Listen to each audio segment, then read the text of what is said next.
program operates at 31 universities in 16 states and also in Northern Ireland. It focuses to correct the elimination of the arts in schools. The program reaches out to children who struggle with language acquisition delays and strives to help them develop those necessary skills.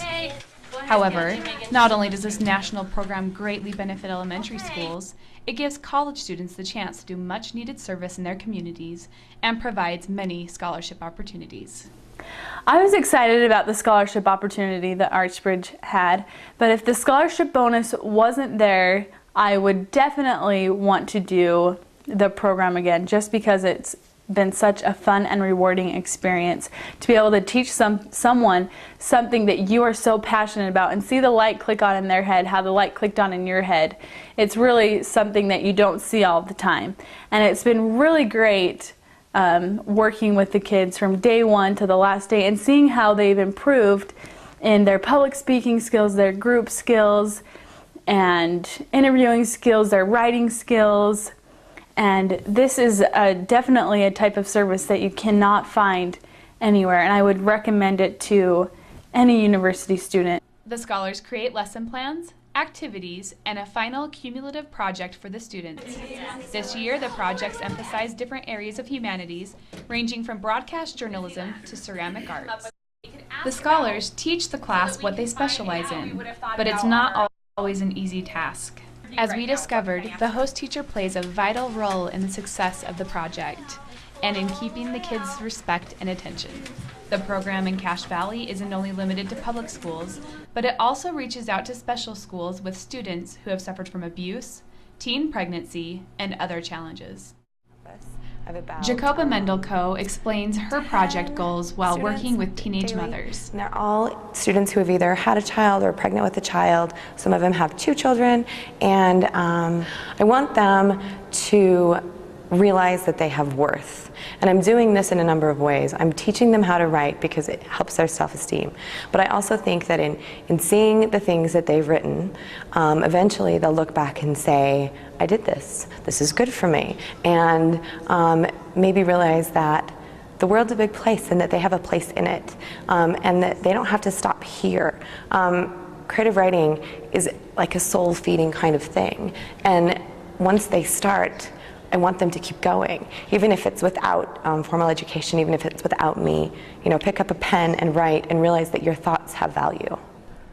After completing the ArtsBridge program in her classroom, Thais Rodriguez shares what her students have learned. Since we did a broadcasting project, I think they learned a lot about the importance of writing in a real world setting, and that it is important to write clearly and organized fashion, because the more clear and organized they were, the better their final product came out, and they had that sense.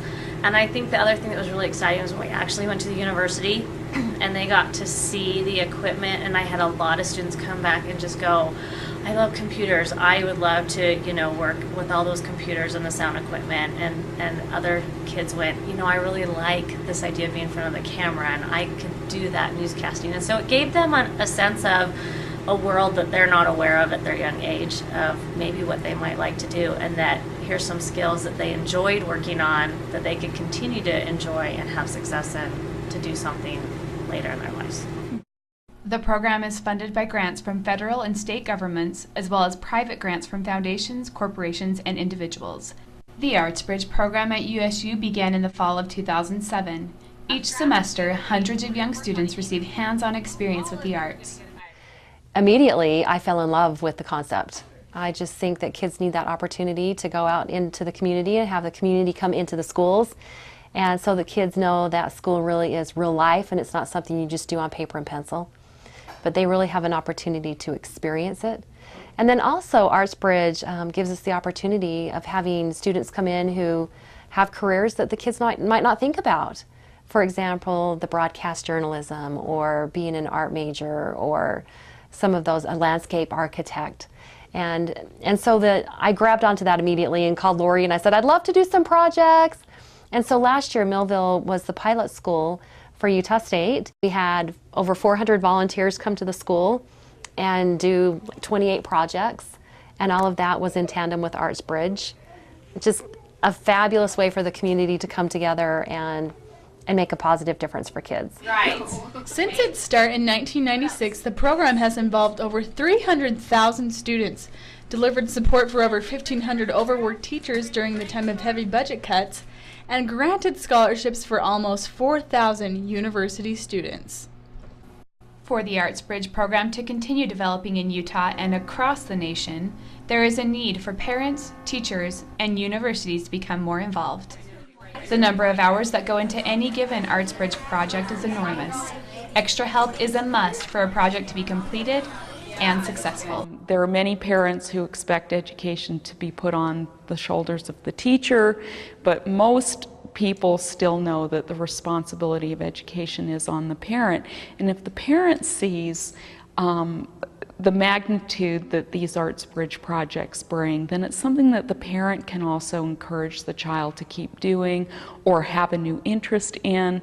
And I think that tapping into the parents as resources to continue the whole process to help support the classroom teacher, to understand the value of what it means to continue to go to college.